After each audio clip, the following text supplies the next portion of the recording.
weather, I might have the blues, but nothing ever stopped me from dusting off my shoes. You might think you'll see. Hi, and welcome to Run Tall with Tim. I'm Tim. Thanks for being here. I always appreciate the time that you and I get to spend together, so thanks for tuning in. And I hope wherever you are that you're happy, healthy, and staying safe. On today's video, I'm talking about weeks 10 and 11 of a marathon training block that I'm in, preparing for what I've been calling the Road to Bayshore. It's a marathon that's going to be run at the end of May, so just basically 5 weeks away, so time is getting short. And you might recall that in the last video that I posted, I'm working through an ankle injury, so I've been doing all cross training. Well, that still continues on today, and I'm going to continue to do cross training until my ankle is well enough for me to run on. But everything else stays the same. So consistency is key in preparing for any type of long endurance race like this. So that's what I'm focused on, doing what I can do and not what I can't do. For all of the speed work, so if Garmin was asking me to do some interval training, for example, or run at threshold, all of that speed work I'm doing indoors on my spin bike, so you can still see that. At least I think you can see that in frame behind me. And then for the other workouts, when the weather's permitting, I'm out on my mountain bike, usually kind of just trucking it around town, so to speak. And then as the weather continues to improve, I'll move that activity out to my state park as often as I can, because that's really where I love to be. The scenery is just so beautiful out there. So that's my plan going forward, and it continues to be my plan yet today. And the reason that I'm doing all of this speed work indoors is because I tried to do some speed work on my mountain bike outside, and that did not go great. It was a little bit dangerous, to be honest, because there's just too much traffic out there.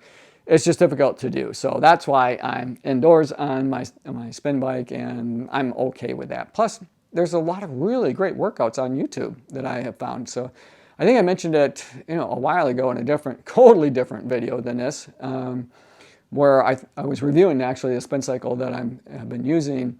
And I called up on YouTube, I think they're called GNC, or Global Network Cycling. And they have a lot of great workouts, a lot of great scenery that you can it feels like you're kind of riding along with them through the mountains and that kind of stuff. And some really great trainers that will help you improve your VO2 max and that kind of thing. So while it's not running, it's maybe the next best thing that I can do to help prepare. But all of the other stuff that I would be doing at this point in time, I'm continuing to do, especially things like working on my breathing. So even when I'm out riding my mountain bike, I'm trying to regulate my breathing, get better at that so that I can be more efficient. And I'm working on things like taking in my hydration and my nutrition, and I'm playing around with the different nutrition options. So my question to you guys is, what do you use? Now, I have tried taking some of the bars. And the reason I went with bars is because a while back, last summer, in fact, I was out running some trails, and it was a longer workout, and I had taken some gels with me, and it's the Science and Sports gels. But I got some stomach upset after taking a few of them. And so I moved away from taking these, and I stuck with the Science and Sports products. I just went with their energy bars.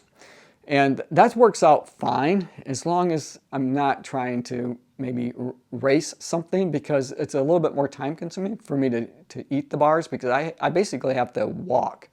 I've tried to eat and run at the same time, and that didn't work well for me. In fact, I kind of felt like I was choking on a couple of occasions, and that could be really bad. So I moved, kind of wanted to move away from the bars, something I could take on a little easier. So I went back and tried these out again, and they seemed to do okay. So maybe it was just kind of a one-time thing that happened. So I'm going to stick with gels for now, but I'd be really curious to what you guys are doing. I've also tried the Cliff Blocks, the gummies, and those work out pretty well. There's a lot of chewing. Anytime I got to do a lot of chewing, it seems to be a little bit more difficult for me to do that and run at the same time. So I'd really be curious to know what you guys do. And I think it would help out a lot of other runners that are in the same situation that might be preparing for their first marathon, or for a 10K, half marathon, something along those lines, where they might want to take some nutrition with them, or longer workout efforts. I am going to try some other brands though. I like the Science and Sports. But I think there's some other ones that are out there that are worth giving a look to. So that's what, when I say that I'm continuing to do all the things I would normally be doing, this is part of it. Working on my nutrition. So I'm going to be trying out these new nutrition gels. They're by Huma. I think that's how you pronounce it, Huma. Chai Energy gels. I got some different flavors. This one is strawberry. This one's apple cinnamon. So when I'm out on my mountain bike for those, what would have been a long run, but I'll be out on a longer or endurance activity on my mountain bike, I'm going to take those along. I'll probably take maybe 4 of them for a 3-hour bike ride, because just like when you run, when you're out cycling, your energy level, you start to burn up all the carbs, all the things that you had stored, and you need to replace those. And you don't want to go down to 0, because then it's hard to catch back up, or you may not ever catch back up for that activity anyway. So that's why I'm going to be practicing not just my hydration. So I'll have my hydration pack. I've got a great one from Nathan that I absolutely love. You guys have seen it in a lot of my run videos just because it's the one I love to wear. So I'll continue to do that. And then I'm going to continue to try different products. But I'd love to know what products you guys are using. And like I said, not only helps me, but helps everyone else that's out there too. So hopefully we can keep the conversation going in the comment section below. I did run. That's not to say that I haven't run at all, because I did try out my ankle after about being off it for 10 days, because it felt really good. And I thought, okay, I'm ready to roll. And I had a 5K race that was scheduled. So instead of being able to run or race a half marathon on Saturday the 16th, so a week ago from when I'm making this video, I wasn't able to do the half, but I had already signed up for quite a long time ago to run a 5K race. It's a charity event held on the campus of Michigan State University. Tom Izzo and his wife sponsor it for a number of charities in the area. And it's become one of my favorites. It's ranking right up there with the Turkey Trot as one of my favorite 5K races to do.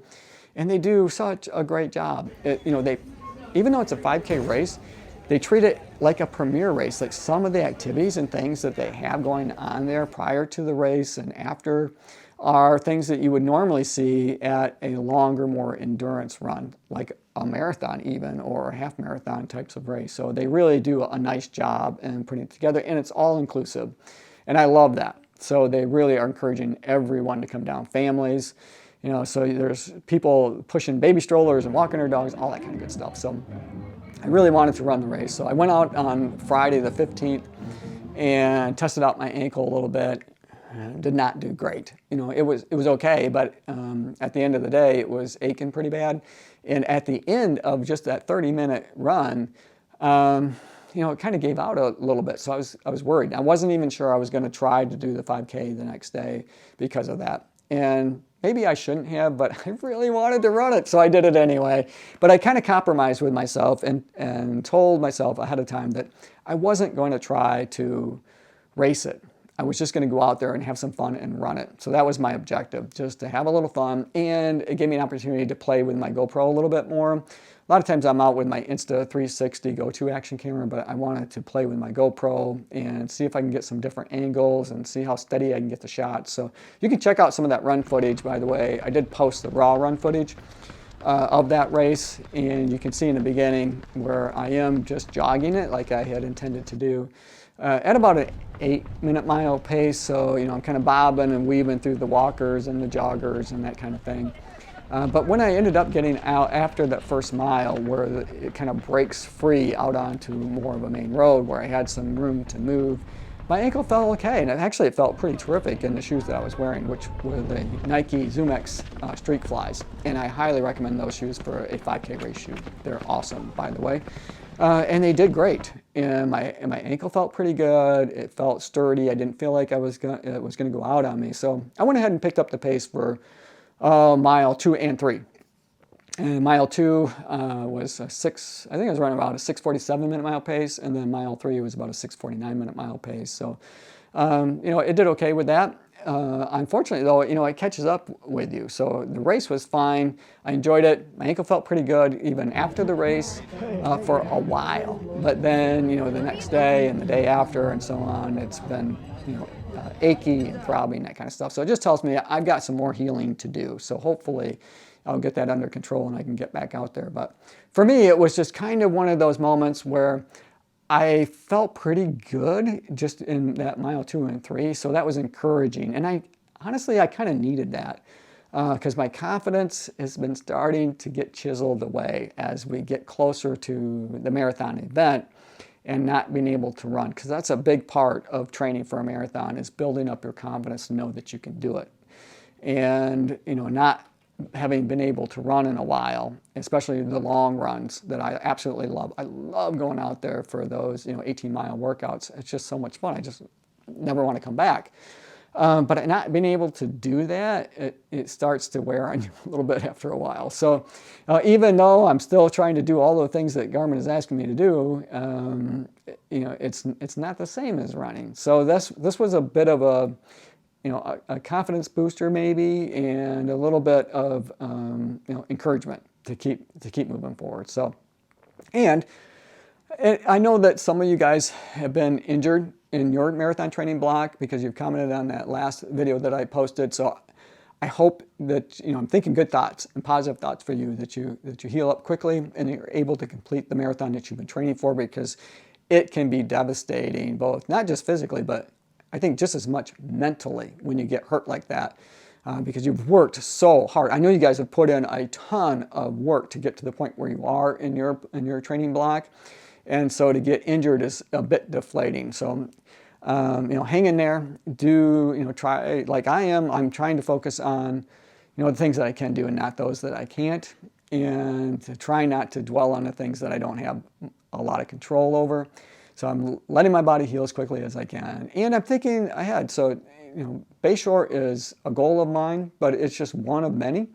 And if for some reason you know, my ankle isn't up to complete that, that's okay. That's life. You know, unfortunately, it's just a part of everything, you know, part of being a runner. And it might mean that I just got a jump start on my next marathon training program is all. So either way, you know, it's something that I enjoy to do. I'm going to continue to do, and I'm going to continue to post these video updates.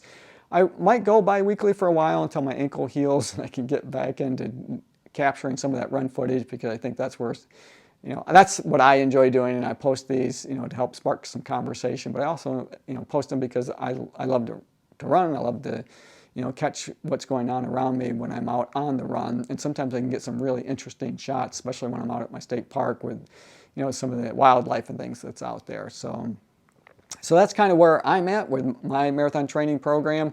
The next update, again, will probably be in a couple weeks, but I'll continue to post a lot of other videos too that are about running. So, you know, be sure to tune in for some of those other video reviews. Hey, thanks for making it to the end of the video. I hope you enjoyed it. I enjoyed making it for you. As always, run tall, run strong, be kind to one another. Thanks for watching, and we'll see you next time right here on Run Tall with Tim. You might think you'll see me falling to the ground.